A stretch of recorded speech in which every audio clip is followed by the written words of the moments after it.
All right, welcome everybody to Tax Tuesday. If that's where you're looking for, then you're in the right place. My name's Toby Mathis, and I'm joined by Elliot Thomas. and we are going to be your hosts today, bringing tax knowledge to the masses. So that is what we are going to do. So we're going to let everybody kind of flow into the room and get started.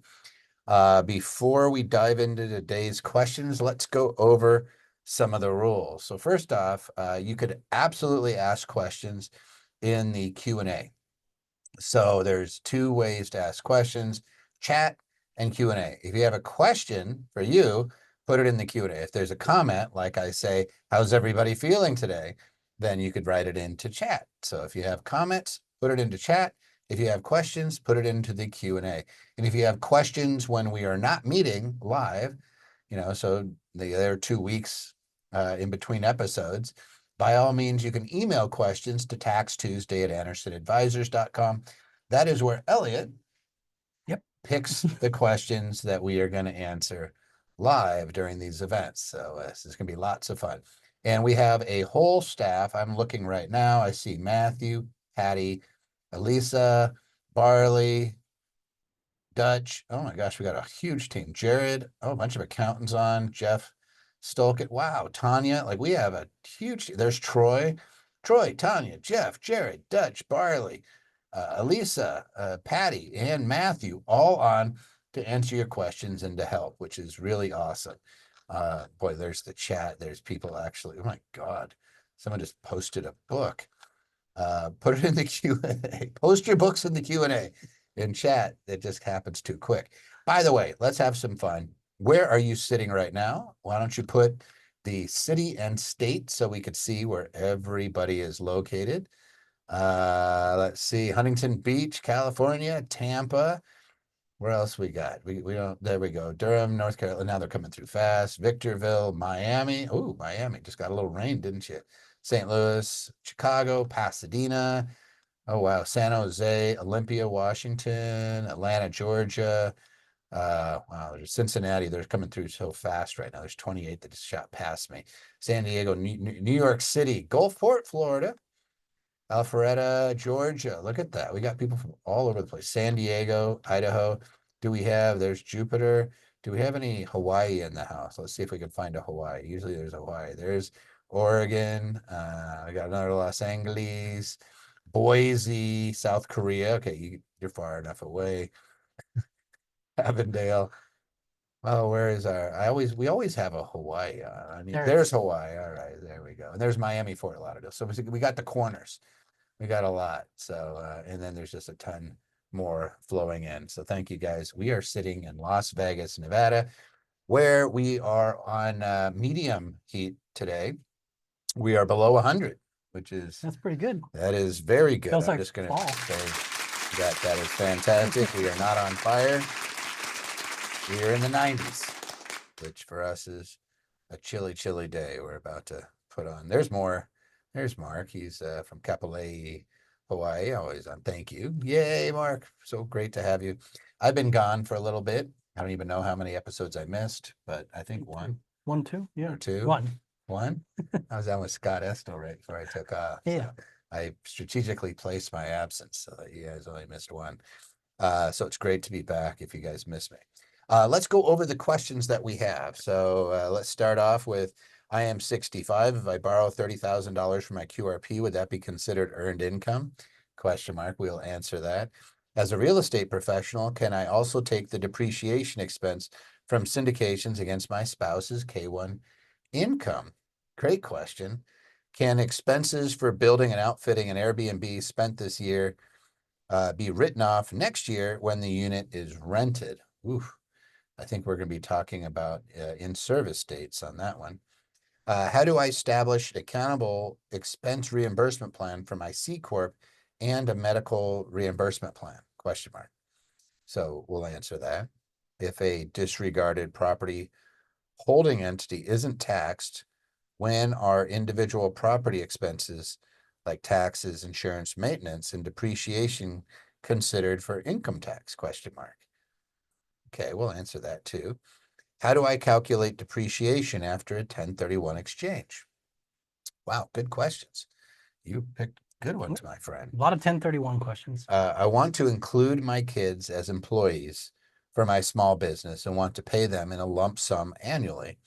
What will be the most efficient way to structure that? Is it beneficial to be an S corp or an LLC if making under a certain amount of money? Good question. We'll go over that. It's a interesting question. What are the tax differences between an S and a C corporation? How hard are a C corporation's taxes to do? How can I use my self-directed IRA to invest in real estate deals without being subject to UBIT, which stands for unrelated business income tax, but we will absolutely go over that, or unrelated business taxable income if you like UBTI. Yep. All these acronyms, right? Or whatever they're called. And hey, if you like these types of questions, guess what? There are literally over 800 videos that we've done on my channel on YouTube that you can absolutely go to and sign up for free. You can even watch Tax Tuesday. It's a live stream on YouTube, and I'm sure we have a bunch of people right now on YouTube. Thank you for joining us and love having you there. And we're always posting new content, and we break and take some of these questions and even make them into small videos. Every now and again, I like to post one where I'm wrong. You guys always nail me on like they just, you said this. All right, I'm not completely wrong, but sometimes there's a nuance that they like to point out. And if you like this type of information and you're an investor, then I would invite you to join us just about every week. We do a virtual event. If not, it'll be every 2 weeks, where we do tax and asset protection workshops. They're absolutely free. And if you want to learn about land trusts, LLCs, corporations, how to incorporate them to your advantage in your investing or into your business, you can absolutely join us. And we're also doing a live one, I think it's next week, the 27th through the 29th in Dallas, Texas. We do them live. By all means, reach out if you want tickets. They're a lot of fun to do. And we get together and everybody gets to hang out. And we like to hang out and see everybody. I've had clients for 20 years that we get to still get together. And it's always great to have those folks join us. Here's a link, but Patty's already put it in the chat. And let's dive into the questions, because that's why you're here, is to get some tax knowledge. So let's go. All right, Elliot, I'm 65. Yep. If I borrow $30,000 from my QRP, which is a qualified retirement plan or a 401k, would that be considered earned income? What say you? No. We're done. Yep, that's pretty much it. And we do get similar questions around this, because it's, people think taking money out, somehow I'm going to get charged or maybe hit with a penalty, but we're over 65, so we probably wouldn't have a penalty. But will it be income? No, it's not. If we're just taking, if we're just borrowing money, it's lending to us. That's okay. We do have to pay interest back. We have to pay back the loan, etc.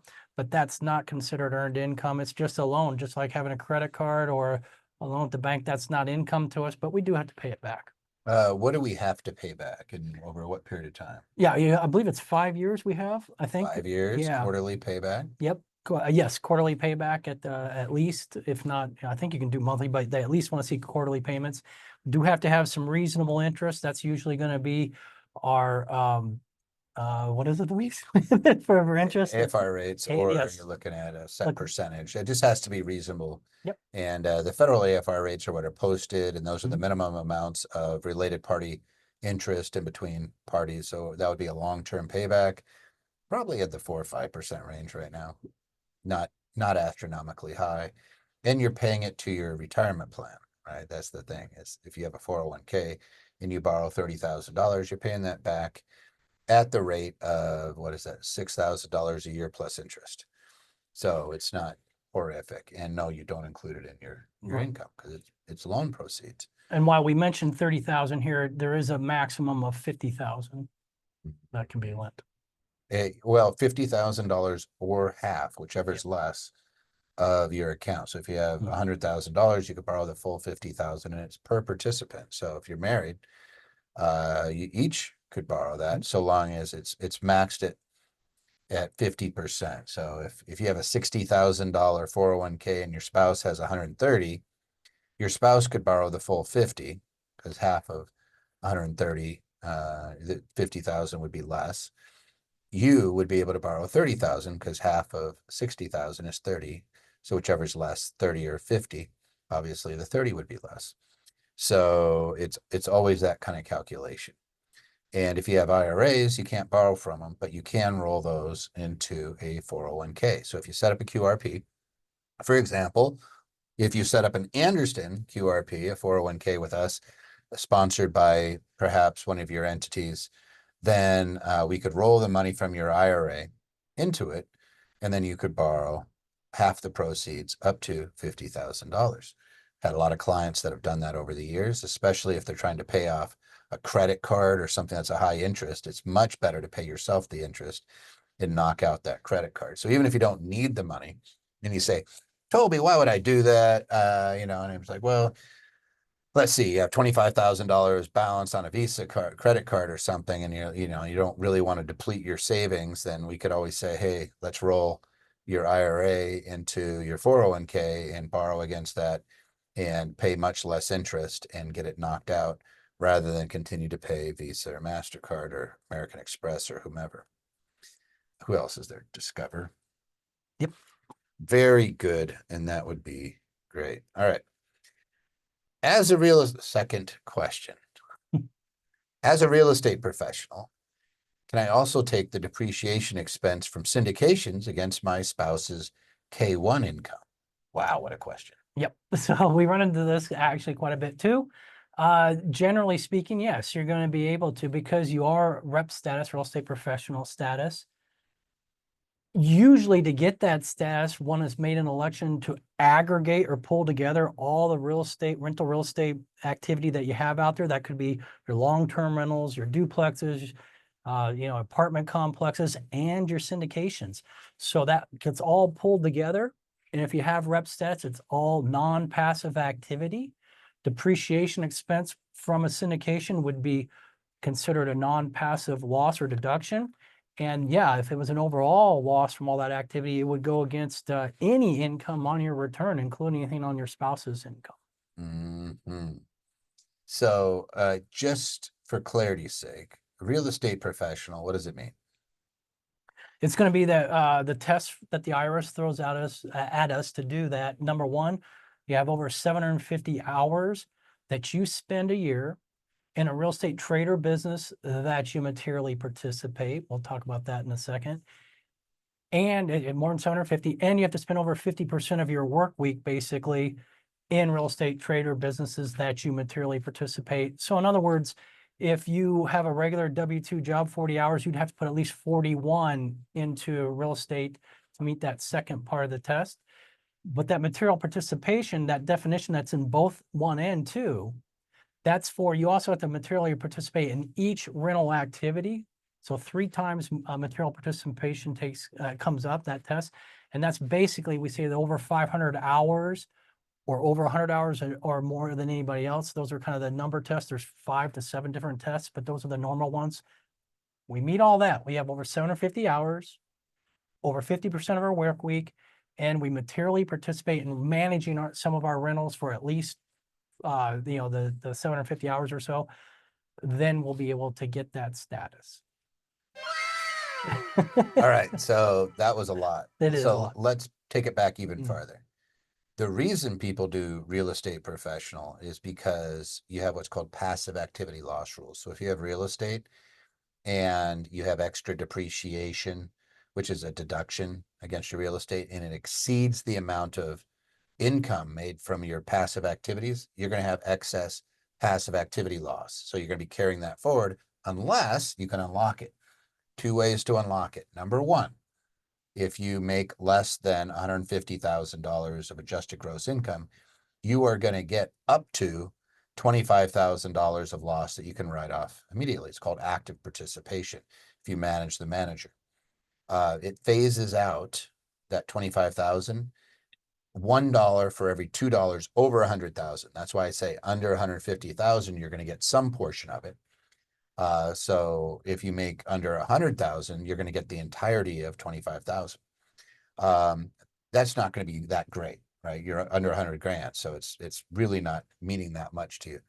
The bigger one is the real estate professional. So you could be making $1 million a year and you can unlock your real estate deduction and use it against your other types of income. So if you're making $1 million as a doctor, for example, and you have $100,000 of loss, that $100,000 of loss, if you are from your real estate activities, from rentals, for example, and your syndication or whatever, you can use that $100,000 of loss to offset your W-2 income. It's actually that tasty. And at those levels, you might be offsetting, 37% federal and then possibly your state. It depends on your state as to whether they recognize certain types of depreciation, accelerated depreciation, and bonus depreciation. All right. I don't mean to confuse you. It gets a little complicated, right? But if you are a real estate professional, that is for your tax return, so long as you file jointly with your spouse and you aggregate all of your rental activities as one activity. And so when Elliot's going through this, he's saying, hey, there's a syndication. There's a K1 that's coming down. It's my spouse's. So number one is, if you are a real estate professional, is your spouse filing jointly with you? If the answer is yes, fantastic. Number two, did you aggregate all your rental activities as one? And then number three, when you have a K1 from a syndication, there's an elevated amount of material participation that you actually have to hit. It's 500 hours. You don't get to use the 100 hours, or I mean, more than anybody else, or the sole participant. You have to do 500 hours jointly with your spouse. So you could each do 250, you could do 300, spouse could do 200, but you have to hit that 500 hours when when you're passively involved in the syndication. Now, I'm going to put a caveat on that. If you are a GP in that syndication, so if your spouse is in that syndication and your spouse is a general partner, then you don't have to meet the 500 hours. You just have to materially participate. That's why I say these types of questions, there's a lot to them, right? So now we have 3 questions. Did you aggregate? Are you jointly? Are you a GP in that thing? And that's going to lead us to the right answer. So these are great teaching questions because you realize that there's no straightforward answer. That's why you always have to work with a professional. I wish it was easier than that, but it's not. It's not. Right. Anybody who says, oh, this is easy, it's really straightforward. Yeah, out of here. Right. No, it isn't. It's always fact driven and it depends on your situation. But if you get out ahead of it, then you can usually get a great result. So that's why it's really important, guys, to work with folks that understand this stuff so they could tell you. Because again, if I'm sitting there talking to you, we already know, all right, 750 hours, more than 50%, materially participate in that, aggregate your stuff, materially participate in that. Are they this? Are they that? And then we can just make a checklist. And so you're saying, as long as you do these things, here's going to be your result. And your reward could be, again, 30, 40, 50 grand, 100 grand, 200 grand. It depends on your scenario. We could set it out for you and say, here's the benefit if you do this. And then you could decide whether it's worth it.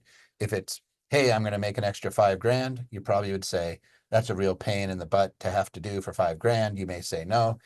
But if it's 50,000, you may say, absolutely, I'll jump through some hoops. That's a lot of money. And I would like to go ahead and put that money back in my pocket. So that's it. All right. Next one. Somebody requesting to become a panelist. I just love that. Oh, Douglas. Can expenses for building and outfitting an Airbnb spent this year be written off next year when the unit is rented? What say you? Yes, generally speaking, we're probably, if we're not renting till next year, it very well might be that we have not placed it into service. That's not available for rent, common terms that we use. And so if that were the case, if we had these expenses, we incurred them in November or December, we didn't start actually using it as a rental to January or February, then it would go over to next year, most likely, where we'd start deducting those. We had a big discussion in our group about this. When is available for rent? What are all these, kind of quasi definitions? It just kind of means that, as it says, you would be able to rent it right now. You need to be able to defend that position to the IRS, and evidence of that would be, I put it up on social media that it is available for rent, something like that, to show that it was January when it became available for rent, that type of thing. And then, yeah, these expenses would typically go over towards January in this example. Yes. So again, step back and do the 10,000-foot view. Mhm. When you have a property that is not in service, you can't depreciate it, right? It has to be in service, which means it's available for rent. It doesn't mean it's rented. It just means it's available for rent. It could take on renters. With an Airbnb, it gets kind of funky, right? Because you could have it all ready for rent, but then you decide, I'm going to go ahead and furnish it. And I think that's the steps you'd want to do, right? You'd want to say it's available for rent now, and we're going to go ahead and furnish it. And we're going to write off all of the furnishing now. Yeah. Right. So it's available. It's, maybe put it on a listing, then buy all the stuff.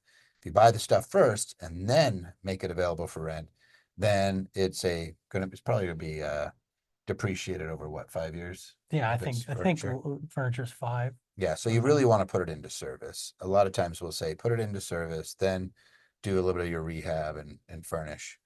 But it always gets kind of, you want to talk to a tax professional when you're doing this, especially if we're talking about significant amount of money. So $500,000 unit, you're doing $100,000 rehab, and you're buying $30,000 of furniture, then you might want to look at that. I suppose we could cost seg it and accelerate some of that too. Yeah. But it's, the cost segregation rules right now, I think we're at 30% bonus depreciation. So it'd get you close, but not quite there. So I would love to see that we put it into service first, unfurnished, and then furnish it so that we can get a full deduction for that. All right, let's move on. How do I establish an accountable expense reimbursement plan for my C Corp and a medical reimbursement plan? All right. So a lot of different ideas about all this, but basically what I would do, I just have a meeting. I just have a meeting in my corporation, maybe one of my Augusta Rule 280A meetings, if it's a corporation, and I say, I want to adopt an accountable plan for reimbursement. I want to reimburse my employees, and likewise have the same meeting. Also, by the way, I want to adopt the medical reimbursement 105 reimbursement plan. So I would have it in a meeting, document that meeting. So then you have a written document to validate that you had, if anybody ever questioned it. Some argue that you don't even need to do that, but I think it's a good idea to do that and just be done with it. Yeah, I'll say this. If we set up your corporation, we already did it. So if you're an Anderson client, we automatically put in your original meetings the adoption of a medical reimbursement plan if you are taxed as a C Corp. So it could be an LLC taxed as a C Corp, or it could be a C Corp. In either case, those things are already put in place. And all you have to do is have a written plan. So it's section 105, and it just basically says that the corporation will reimburse you for health, medical, dental, vision, anything that's a health expense, that it'll reimburse the employee for that amount. So under the accountable plan, and you're reimbursing a lot of stuff. You're reimbursing computers, cell phone, meals, anything that you incur, so long as you're submitting it to the corporation for reimbursement and explaining what it is. The corporation reimburses you, and then the corporation gets a deduction, and you do not have to recognize that as income. You do not have to recognize the reimbursements as income. So if Elliot works for my company and I have a medical reimbursement plan, and Elliot has a uncovered procedure that is qualified as a health expense, and it's $10,000, and he submits that, and I reimburse him for $10,000, he does not have to report that as income. He doesn't put it on his tax return. He doesn't have a medical deduction or anything like that. Me as an employer, I have an employee expense, right? That's it. And I get the deduction. I paid $10,000. I don't have to do withholding. I don't have to do any of that. I don't have to do employment taxes. I just get to write him a $10,000 check. It doesn't matter whether it's me as the company and I own it, or Elliot owns the same company. Elliot could still be a shareholder of that same entity taxed as a C Corp. So it could be an LLC taxed as a C Corp, or it could be the C Corp itself. But in either case, Elliot doesn't have to recognize it, doesn't have to report it. and the company itself gets the deduction. That's why it's so powerful to have these medical reimbursement plans. Now, if you don't have a C Corp, you would have to include that as income. If it's an S Corp, that same expense it's still deductible to the company, but you would have to recognize it as income. So S Corps are not treated the same. If you do not have a C Corp and you still want to write off medical expenses and you're like, gosh, bless it, I don't have a need for a C Corp and this doesn't give me enough bang for my buck to make a change, then look at an HSA plan. If you have a high deductible plan, then an HSA may get you to the same place. You can put tax deductible dollars into an HSA that then can reimburse you if you meet the requirements. But it's, I think it's over $7,000 this year that you could put in, and then it could reimburse you for your health expenses too. Mhm. So fun stuff, guys. Again, I wish this stuff was really easy and straightforward, but the tax code is a bit of a riddle. They used to say that you'd have to drink a lot of wine when you're reading it so you can kind of understand it, but it's like reading poetry. Yeah. When you first read it, you're like, what? Well, this is what they were thinking, and this is what they were feeling. So then you have 3 glasses of wine, you're like, I get it. Yeah, so then you have the regs that interpret it all. Yeah. It's like an artist journal talking about the poem that you don't understand, right? It's just not written straightforward. It's not It's not in super English. easy, right? Yeah, it's not in English. We don't want to be that neat, right? But it isn't. They're not. There. All right, let's jump on. If a disregarded property holding entity isn't taxed, when are the individual property taxes, insurance, maintenance, or excuse me, property expenses, taxes, insurance, maintenance, and depreciation considered for income taxes? What say you?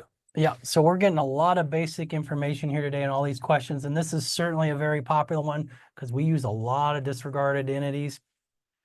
You put a building maybe into a disregarded entity, you're told it doesn't have to do a tax return, that a disregarded, that's the whole purpose. You ignore it. It doesn't do a tax return.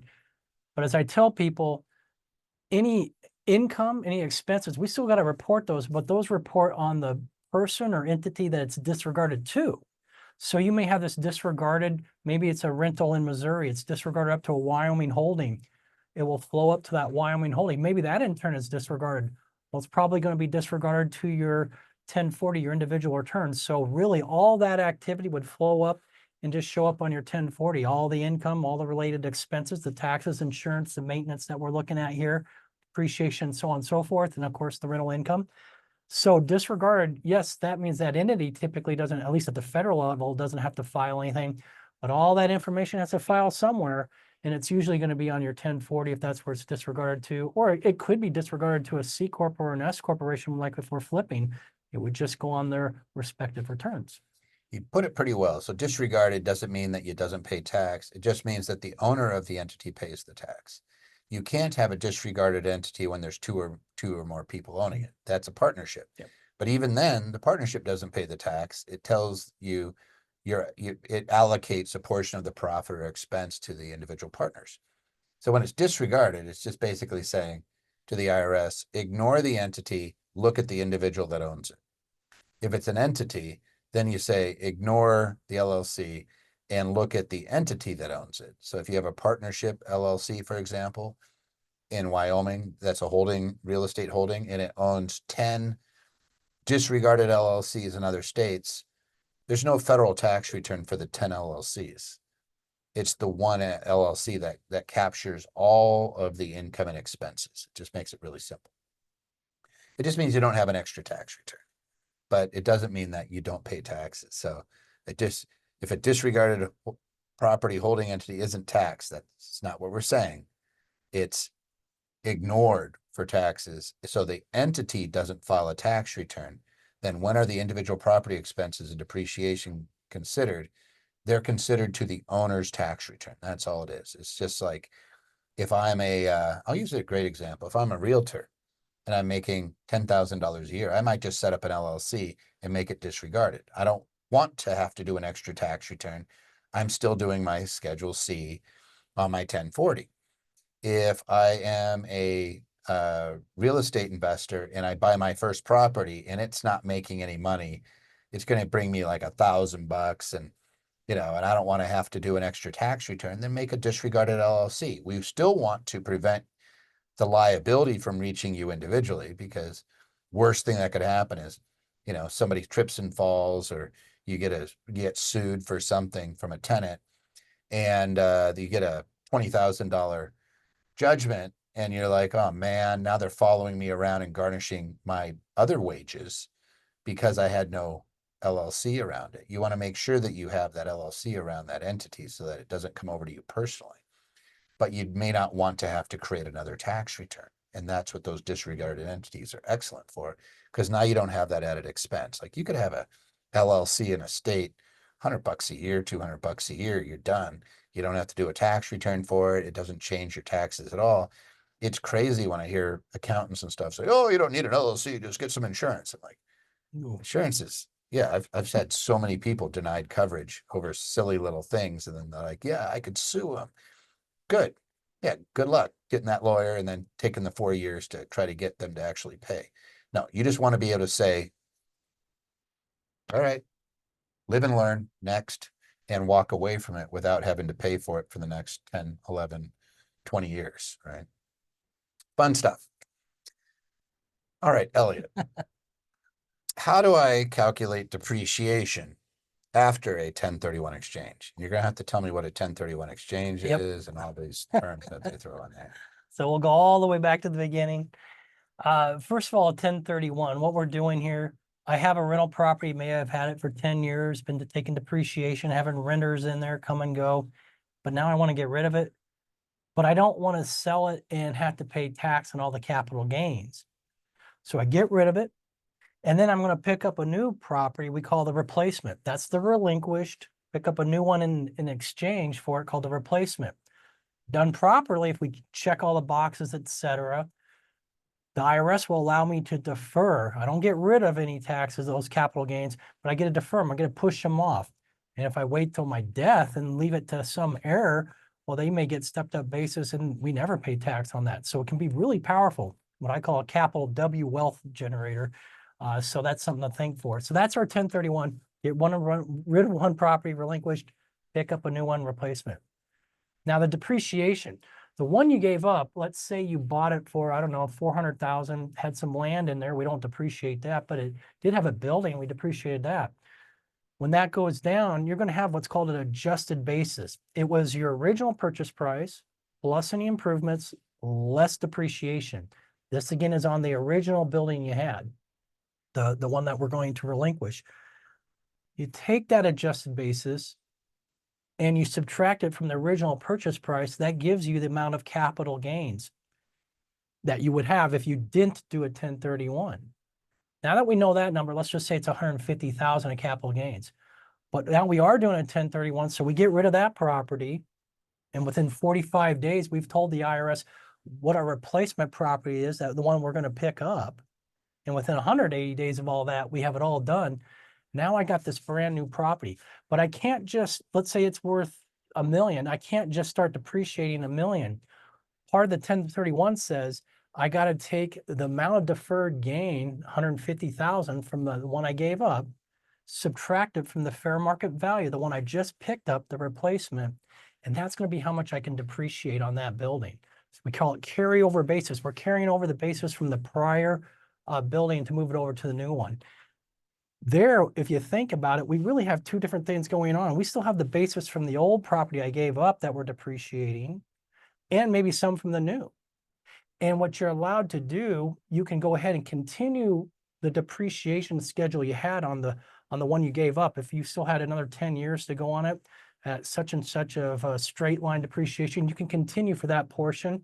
And then the new portion of extra depreciation that you just picked up, you can do over 27.5 years if it's a single family, or 39 if it's commercial.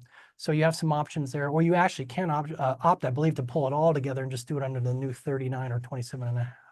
But that's how we calculate the depreciation. It's going to be the new fair market value of the replacement property less the amount of deferred gain. That's going to give you a number, and that's the amount that we're going to use for our depreciation. There's a lot. Now, I gotta say, looking at it that way, it's A plus B equals C. It kind of sounds like that. But when we get into 1031, You just nailed it. I have nothing to say.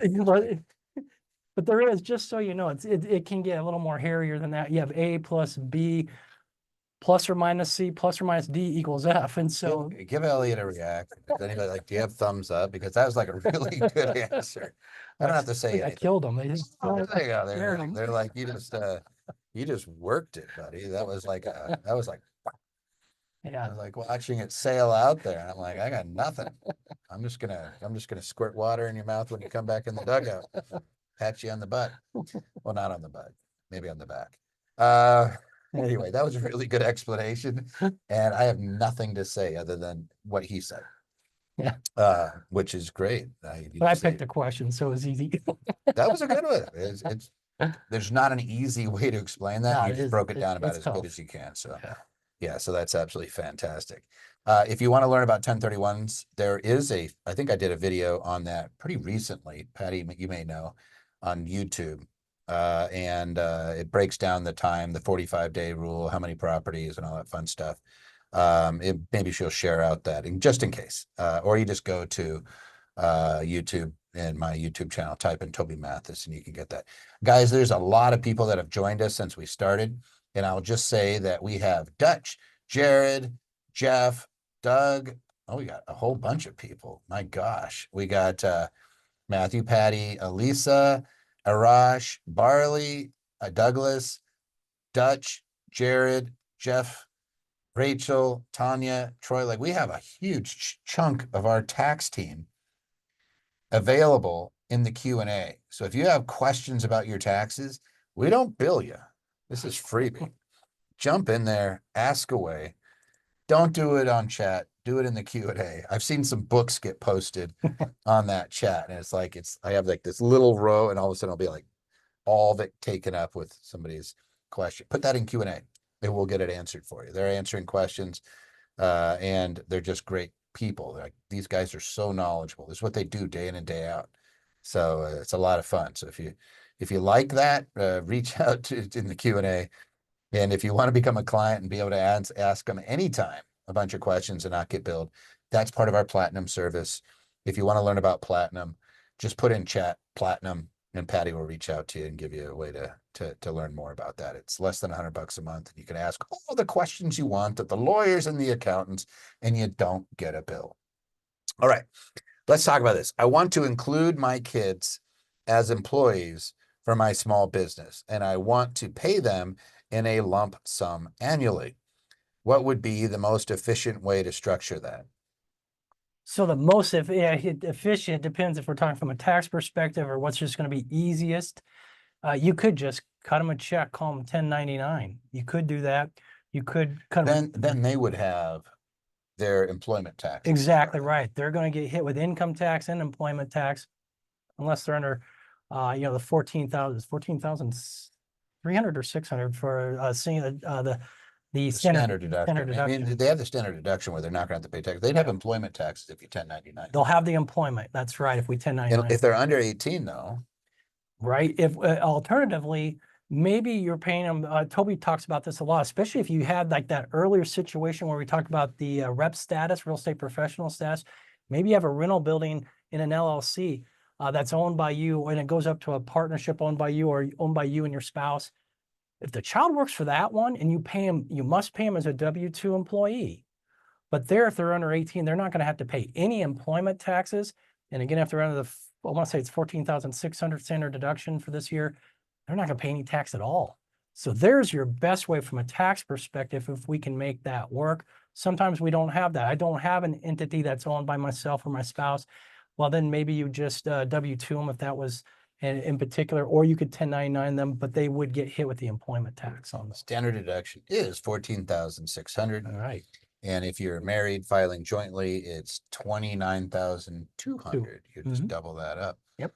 That's a big chunk of money. So if you're paying a child, anybody under 18, you don't have to do withholding and you don't have to do employment taxes if you are paying them through a partnership or a disregarded entity. If you're paying them through an S Corp or a C Corp, then you would have to run them through payroll. It's still not going to be big, but they're not going to pay tax on that. This is what's weird. People are like, wait a second, I can pay my kid 14 grand to do work and help me. They actually have to do something and help you with your property. They could even be doing the tech on it, right? We all know that normal folks like us really suck at tech, and your kids are going to go like they're doing all the postings on Meta and X and all these things and TikTok. Um, that's high value work, by the way, and you can pay them for it, and they don't pay tax on that. Sounds weird, right? And you're like, well, all they're going to do is buy bubble gum with it. No, you make them pay for their tuition or their clothes, or like you could still control it. I used to do this with my daughter. I had a manager managed LLC that she owned. It was great. Still to this day, right? So I control it. It's like, hey, guess what we're going to do with that money, kiddo? We're going to pay your tuition with it, right? And great. You didn't have to pay tax on it. We like that. I Yeah. just got to spend last weekend with my nephew and my niece, and they taught me they brought me up to date on all the tech stuff out there. So it was kind of nice. It is the young people who know how to use all this stuff. They are way smarter than us. Although we always say, oh, they got a lot to learn. Yeah, it's like two ships passing in the night, right? All right. If you want to learn more, speaking of learning, I say you learn until you earn it. Learn it till you earn it, right? This is an easy way to learn if you want to learn about tax and asset protection and learn about LLCs, land trust corporations. Just join us at the tax and asset protection workshops. Easy links there. It's free. Don't worry, we're not gonna spam you or anything like that either. We just try to teach. That's what Andersons really are. We are a teaching organization. We take on clients, but our primary focus is to make sure people understand what they're doing. There's plenty of business in the world. We're never hurting for it. And then we do the live event, which is 3 days in Dallas. That is next week. If that is too soon for you, we'll announce another date in the fall that we're going to be doing soon enough. If not, no, it's already there. Look at that. I can't read it. You guys, this is horrible. I'm borrowing Elliot's glasses because I was too Those are dumb. my glasses that I got from Patty. Yeah. It's a family here. Patty saved us all. Yeah, it looks like San Diego is in September, so they've already posted it. So you could either go to the live event next week, or you could join us in San Diego. And they're a lot of fun, frankly, because we like to hang out. We like to hang out and meet everybody. So it's always really important. Let's go on. Is it beneficial to be an S Corp or an LLC if making under a certain amount of money? So to get real technical here, you certainly want to be in some kind of entity. Okay. You want that asset protection, because if you work with someone like me on the other side of a business arrangement or something like that, and I sue you, you don't have an entity, you're not going to have to worry about tax plan because I'm going to take everything from you. So you want to have that LLC. Now, that whether it's going to be taxed as an S Corp, we do often look at that. Maybe you want to have about 30 to 50,000, somewhere in that, of net profit. That will help give you a savings before because you're going to have an extra tax return as an S corporation, or if it was a C corporation for that matter, but you get better reimbursements and deductions. But we want to make sure it's worthwhile, that the dollar value is there behind it. So you certainly want an entity. Do you want it as an S corporation and go through the hassle of having a tax return? Not hassle, but having an extra tax return? Yes, you do. If you're making enough that the tax savings from the reimbursements that you can do, like a corporate office meetings and having a home office, things like that, if there's enough savings there, maybe having some retirement plans, so on and so forth, to make it worthwhile, then yes. But yes, an entity, certainly. Yeah, and again, we use different.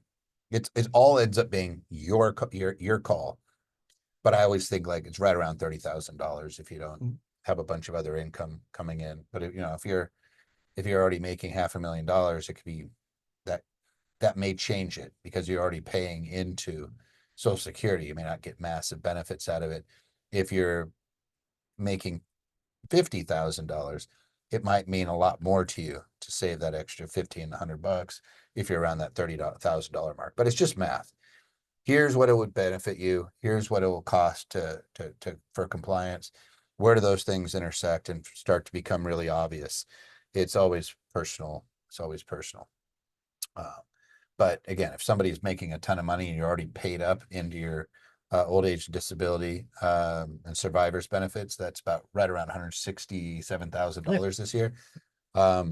If you're already above that, then the benefit is basically 3%. If it's below that, it's basically 15.3%. The math is about 14.1% on every dollar. So that always comes into it always comes into an issue. All right. I always love reading the chats. I just can't help it. Please talk about the taxes on sale of property only in an option contract. We love it. Dan, send that in Tax Tuesday at Anderson Advisors, and then Yeah, we'll go like that. yeah, we'll take a look at it and we'll put it out there. Let's see. Did I miss that? No. There we go. What are the differences between an S and C corporation? How hard are a C corporation's taxes to do? So an S corporation's a pass-through entity. It's all going to come through onto your 1040. So you do a return for it, 1120S, but all that's going to flow through to the shareholders, I should say, which assuming it's you, it's going to be your 1040. That's one difference. A C corp does its own return, just an 1120, not an 1120S. It's a separate taxpayer. It gets taxed at 21%. It doesn't have anything to do with your 1040. It's in its own different world. The S corporation is going to have the ability to do your corporate, your 280A meetings, reimbursements that we talked about earlier for maybe an administrative office, things like that. You do have to pay yourself if you make enough. If you want to take the money out of the S corporation, you will have to pay yourself a wage, a W-2 wage. We call it a reasonable wage. It won't be everything. You'll have two streams of income in an S corp. That reasonable wage, which the IRS hits with every tax that they can throw at you. It's going to be income tax and employment taxes, but you'll have this other stream that's just a distribution. It's going to get hit with income tax, but it's not going to be subject to that employment tax. And in the given right situation, that can be quite beneficial. That's what we like about the S corp. Now the C corp, it can still do the 288 corporate meetings. It still has the reimbursements in the office, et cetera, but it also has that medical reimbursement plan that we talked about way back earlier. But again, it does file its own return. And if we ever want to get money out of there outside of reimbursements, you're going to have to pay yourself a wage, or you have to do a dividend, which we call double taxation. Yeah. So the biggest tax differences between an S and a C then in a synopsis is the S corporation doesn't pay taxes. It passes it to its owners. The C corporation pays a flat 21%. And then if those monies are paid out in the form of a dividend, they're taxed as long-term capital gains to the recipient, assuming that recipient is an individual or taxed on a 1040. And then how hard are the C corporations taxes to do? If you have a balance sheet, they're fairly simple. It's actually pretty easy. That's a very good point. Yeah, you got to have good books. And the big difference besides the 21% is a C corporation, you get to have a health reimbursement plan that is not taxable to the recipient, to the employee. Whereas in an S corporation, any benefit, even paying for insurance, is taxable to the recipient, who is a employee. So whenever you're looking at this, if you have a lot of medical expenses, or if you have a dependent who has a lot of medical expenses, so you're taking care of a parent, or you have a child who has high medical expenses, or you or your spouse have high medical expenses. When I say high, I mean over $10,000 a year, where it's going to start to move that needle to be able to write that off, and make it non-taxable to be able to reimburse that. A C corporation really becomes something that could benefit you. And I've seen people who deliberately structure their affairs in such a way that the C corporation is a managing entity to cover those expenses because they're $40,000, $50,000 a year. And they want to make sure that they're not dealing with Schedule A phase outs, missing out on things, and not getting to write those things off. And that is a huge difference with the C corp. Just to put it bluntly, that can make a pretty massive difference. Yep. And we have clients that do that. There's nothing wrong. There's certain types of activities, like if you're a realtor, if you're doing construction, sometimes escrow agents, where they have restrictions on the type of business you could be. Sometimes they want you to be an S, sometimes they want you to be a C. It's always up to the licensing. But other than that, most businesses can pick and choose, and then that just becomes another number. It's like, hey, should I do this? Well, here's the good, here's the bad, here's the ugly. What's really interesting is when you have high net worth, high income people, and they don't need the money that C corp's making, and the money, if it had flowed to them, would be taxed at 37% plus their state tax. it's kind of neat when you see that C Corp being used. And then people always say, well, but it's going to have to be paid out as a dividend. No, it's not. Most C Corps zero out. If they're accumulating income, they're not required to pay it out. There used to be like the retained earnings tax actually meant something. Now it's pretty immaterial. And as long as you have a reason to use that money, you could be loaning it to yourself for all that matters, or to other entities and replacing the bank. As long as you are documenting why, it's not uncommon. Like we look at, what is it, Apple sitting on $200 billion. Yeah, it's like you're allowed to have stockpiles of cash as long as there's a reason for it.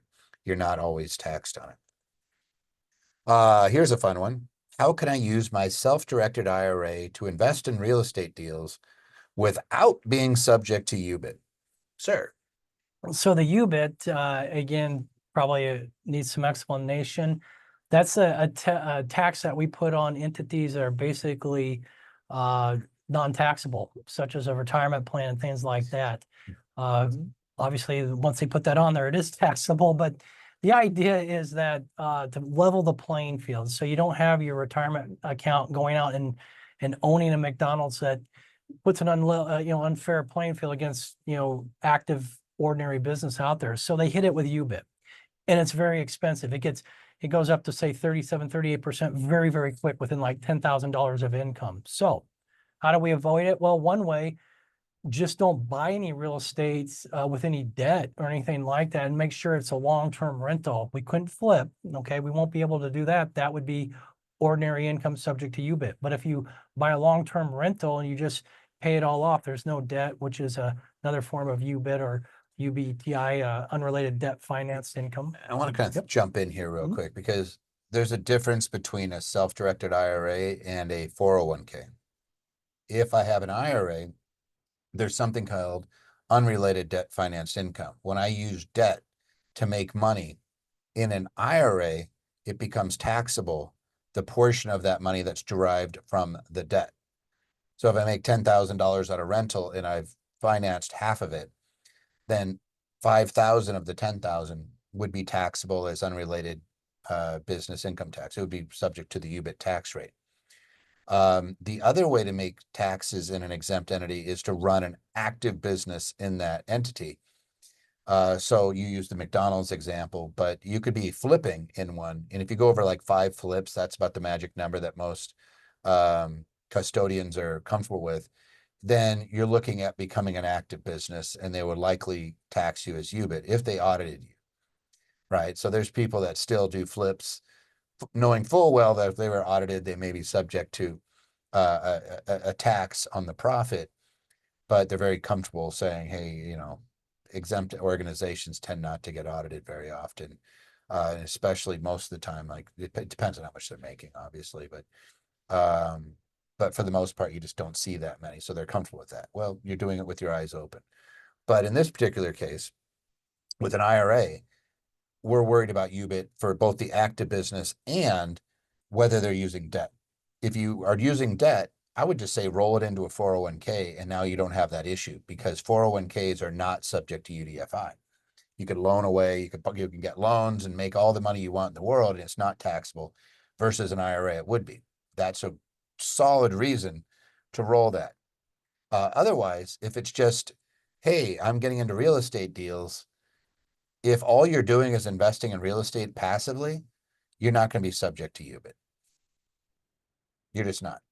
You can always invest in an exempt organization and not pay tax on it. And that's, there might be a caveat on that. I imagine if you get above a certain amount, you might have a net investment income tax. I think they put like a 1% on some of these huge organizations, but otherwise, I've just never seen it. So for our clients, I've never seen it. So if you're a self-directed IRA and you're doing, hey, I want to be in syndications, I want to, invest in multifamily and storage and things, you're not going to be subject to UBIT. The only way you're going to be subject to UBIT is if there's debt on those and you're making profit.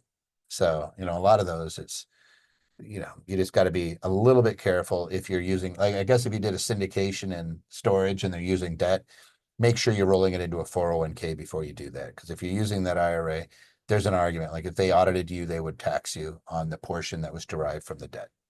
And it's on the K1. When they send you that K1, they're going to say what portions of how much debt there is. So it is reported. A lot of people say like, oh, they never report it. No, it's there. It's just a lot of people don't know what they're looking at. All right. Speaking of not knowing what you're looking at, there's my webpage that is on my YouTube channel. And there's over 800 videos. There's a lot there. And you can absolutely sign up, and it is absolutely free. Yeah, I'm sorry. There's a few cries. I was trying, guys. But there's a lot there. I just did 4 videos today. I was working on those for the last several days, and I'm excited. I always like posting new stuff. So there's a lot there. And of course, feel free to join us at any of the tax and asset protection workshops. They're fun. And we're about to start doing the infinity stuff again in mass and really push to start helping people as we go into this presidential election to make some money, put money in your pocket. It's been tough. Inflation's been crazy. If you were doing what we said years ago, and we would continue to say, you're doing great because you made a lot of money on your real estate because everything's been getting pushed up. Your stocks are doing great. We're at high highs. Everybody always says, but can it go higher? Yeah, it can. It always does. And yeah, if you invested only on the highs, you're still way ahead of the game historically. That doesn't mean there won't be a pullback at some point. Maybe there will be, uh, but that's one of those things. Statistically, it's the best time to invest was yesterday, always, right? So feel free to join us at the tax and asset protection events. Feel free to sign up for TAP for our YouTube channel. And by all means, when you start seeing those infinity events about making money, feel free to take advantage of those. We always make them pretty much free. Sometimes there's a small fee, like the live ones, the live tax and asset protection events. There's a small amount.